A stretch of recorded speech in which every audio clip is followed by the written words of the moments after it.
Bonjour et bienvenue pour un nouveau replay de World of Tanks, c'est SkyVince. Aujourd'hui on va voir un replay d'un char lourd bien connu, plébiscité par la communauté, l'IS-7, char lourd de rang 10 soviétique, qui a ma foi beaucoup de qualité et qui est bien apprécié de beaucoup de joueurs. Donc on va aller voir, aujourd'hui c'est Lyo74 qui pilote ce char. Donc cet IS-7... si on le regarde d'un peu plus près, il a peu de défauts. Il a quelques petits défauts. Son petit défaut va être notamment la dépression à l'avant. Son canon qui penche pas beaucoup devant lui. C'est ce que veut dire la dépression. Son bas de caisse devant qui est très fragile.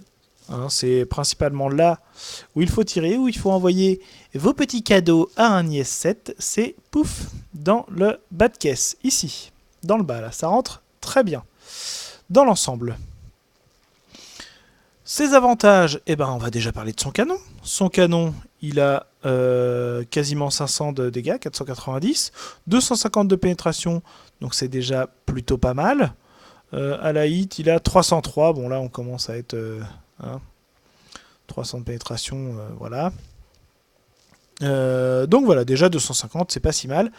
Certes, c'est peut-être dans les moyennes un peu basses des lourds de tier 10, mais bon, en général, ça rentre quand même dans pas mal de choses. Autre avantage qu'il a, et ce pourquoi sans doute il a une pénétration un peu plus basse, c'est qu'il a une bonne mobilité. Il se déplace plutôt bien pour un lourd, il avance plutôt vite, il pivote plutôt pas mal.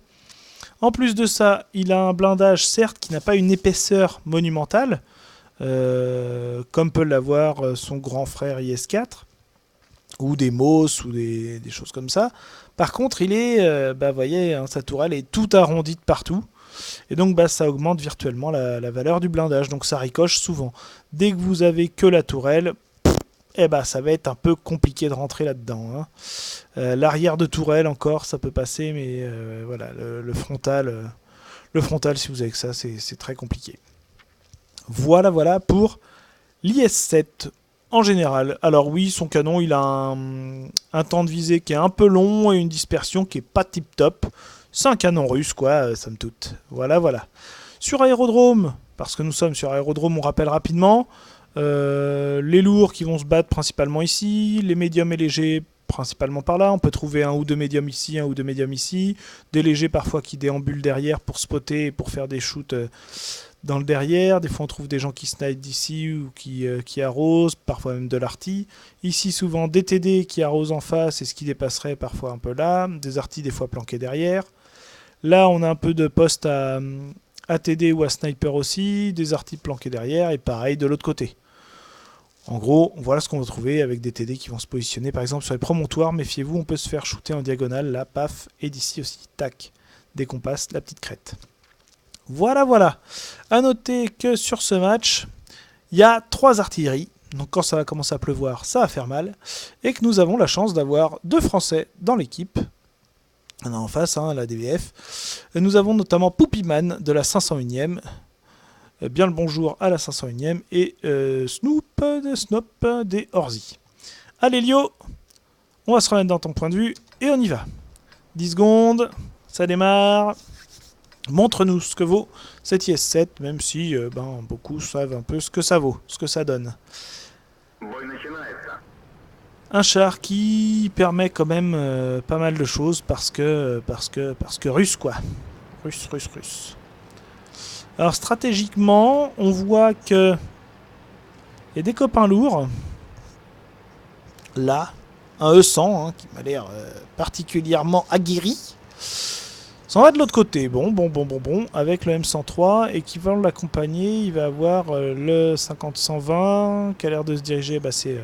C'est Poupyman de la 501e. Qui a l'air d'aller plutôt là-bas au fond en backlane. Ah, un petit rue qui passe. Hop là, oh joli, ça touche, ça traque et ça met le feu. Ça c'est plutôt cool. C'est plutôt cool parce que s'il en reprend une, il se fait avoiner encore une fois. Et le 430 est en train de lui tirer dessus de là-haut. Ok. Il garde position au cas où quelqu'un repasserait. Effectivement, il fait bien de ne pas avancer forcément beaucoup parce que pour l'instant, il a un support, un T71 et un 430. Le T62A commence aussi à arroser peut-être.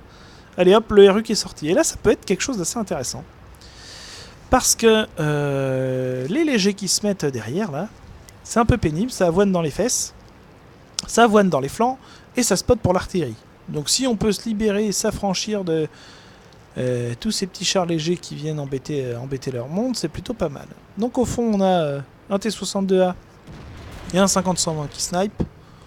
Oui, pourquoi pas, le T-62A, il aurait peut-être pu trouver autre chose à faire. Le 50-120, oui, c'est pas débile d'aller là-bas non plus, il est tier 9. Et il a un bon canon qui snipe plutôt correctement, donc c'est pas mal. Donc là, Lio, il essaie d'aller choper un peu d'infos. Est-ce qu'il y a des méchants, des ennemis, des pas beaux? Rien du tout. Rien du tout, ils sont très frileux. Ceci dit, il a raison de pas non plus trop provoquer. Visiblement, ils sont au moins 4, dont un 50B, un IS-4, un T10 et un T34 et un T54, mode 1. Du coup, oui, l'idée c'est pas non plus d'aller à 1 contre 8. Hein. Et blam! Un bon coup à 451 dans le flanc du C54 mode. C'est un petit jet de dé, le 451, mais je pense pas qu'il trouve que ça si petit. Hein, Alors, ok. Là, ils sont ils sont bien dans le DVR. Ouh, ça passe aussi. J'aurais pas parié que ça passe là, comme ça, sur la tourelle qui s'incline en arrière. Ma foi, c'est passé. Tant mieux. Un bon petit 489 dans le M103. C'est cadeau. Allez, remonte. Tu vas bien venir en chercher une autre. Une petite autre. Ouh, aïe aïe. Ouh, il y a un 704. Bon, alors le T10. Le T10 qui est juste venu chercher son amende. Ah, il devait croire que Lio avait tiré. Et du coup, il s'est dit, c'est bon, je peux taper. Mais non, il n'avait pas tiré. Par contre, il y a un gros 704. Lio, il est prévenu. Il y a un gros 704 au fond. Donc, gaffe, bonhomme, quand tu sors. Hop, premier galet du T34. Bien joué. Ça le traque et ça fait des dégâts. Toujours viser le premier galet quand il est de flanc comme ça. C'est très intéressant. Alors là, il essaie de sortir pour en mettre une, le moins de s'exposer le moins possible. Aïe, il en reprend une aussi. Par contre, il lui met un 522. Le trade est plutôt à l'avantage de Lio. C'est plutôt pas mal. C'est vrai qu'à coup de 500, le T34, c'est au revoir. Et là, hop, dans le joint de tourelle, 568. Des bons jets de dés quand même. Hein. 1500 points dans la besace. Voilà, Lio qui a clean un T34 tout seul. Comme un grand, en prenant qu'une seule. Hop, une dans le derrière de l'IS-4. C'est cadeau aussi la chouquette. Attention toujours au 704 qui est au fond, mon Lio. Hop, oh oui. Tourne encore un petit peu les fesses, merci. Paf! Et voilà. Alors le M103 qui a pris un coup d'arty. Lio n'a pas trop subi l'arty encore pour l'instant, c'est plutôt pas mal. Attention, il y a un mode 1 là-bas, il y a un 704 au fond. Il temporise un peu, il attend que les copains... Oula, le 704 là-bas. C'est risqué. Le M103 qui lui en met une. Ah, il arrive à toucher le 704 là-bas aussi. Ouh, et un ricochet. Et là, on voit la force de l'IS-7. Ricochet un 704 qui a 286 de pénétration. C'est pas mal. Il commence à arriver à court d'AP. Peut-être un peu dommage parce que pour l'instant... Je crois qu'il a aucun obus qu'à ricocher. Parce qu'il vise plutôt bien où il faut. Hop, le bas de caisse. Ouh, l'obus qui redescend sa course pour aller toucher le bas de caisse. C'est sympa. Un petit peu de RNG favorable, on va dire. On remarque qu'il y a tellement de parties où le RNG est défavorable.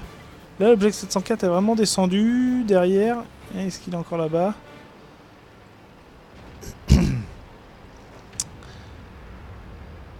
Allez, on prend en position donc le promontoire, le fameux. Ici, on peut avoir une bonne visée sur plein de choses. Un petit MOS de flanc à la paix. Eh bah, à la paix comme dans du beurre, quoi. À la paix comme dans du beurre. Donc maintenant, c'est de la gold. De la gold. Bah, du coup, un peu dommage presque, parce que du coup, s'il se présente encore de flanc ou de dos, c'est toujours gratos. Bah, le sang finalement de l'équipe qui a traversé. Ah oui. Petit Moss, où es-tu? Ah bah il est mort le petit Moss. Alors là, je vais avoir juste l'arrière de la tourelle. Ça touche, bonne précision. Encore... c'est bien tapé en face. Là, il a le T54 mode qui arrive derrière. Ah, l'Arctique qui commence à lui tomber dessus. Poopyman de la 501ème qui arrive à la rescousse sur le petit T54 mode. Super, ils vont aller sortir tout ça. Il y a 10-11, hein, ils ont encore plus de chars qu'eux, mais ils ont des artilleurs en moins, donc ils ont plus de chars de terrain, donc ils ont plus d'avantages, je dirais. C'est bien, mais la PCR qui bounce. Et Poopyman qui vient sortir ce T54 mode 1. N'empêche qu'il serait un peu temps de sortir ses artilleries. Très bien que le 430, déjà il est venu leur mettre un peu la pression. Je pense qu'ils ont tenté un dernier shoot avant de s'en aller. Allez, il reste un 50B et sinon ces 3 artis, c'est largement faisable et gagnable. On voit l'arti qui se déplace là-bas, la chat, ça va vite, hein, ça va vite. Il reste à aller chercher le 50B qui doit toujours être au fond là-bas. Que va faire Lio? Contourne. Mine de rien, il se fait sortir en un gros jet de dés sur un gros tir ou deux tirs. Ou 2 tirs. Ils ont une artie. Je sais plus à combien de points de vie est L50-120. 1000, ça va, 1100 HP, ça devrait être pas mal, ça va pouvoir le gérer à moins de se prendre vraiment un gros tir d'artie dans la face. S'il y a juste à duel le 50B, ça devrait le faire. Alors, hop, il est là, un tir, blam, oh 484, il lui reste pas grand chose, hein. Il lui reste 45. Ah, par exemple, je pense que c'est un mauvais focus.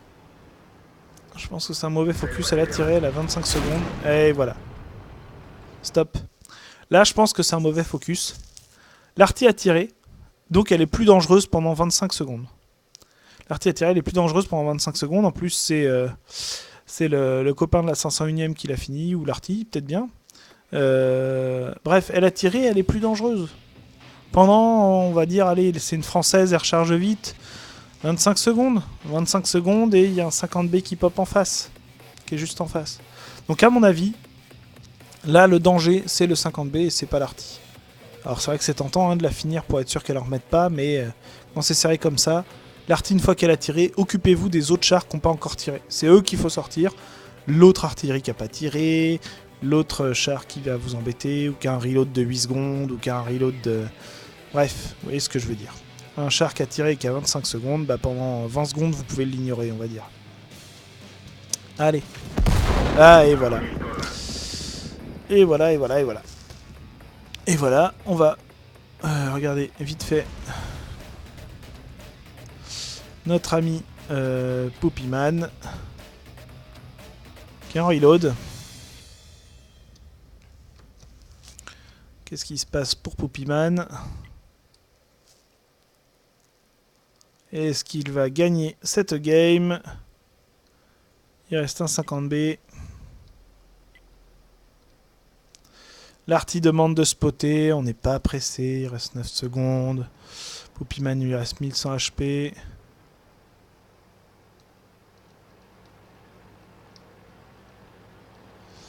Allez, hop. Ah, il est là.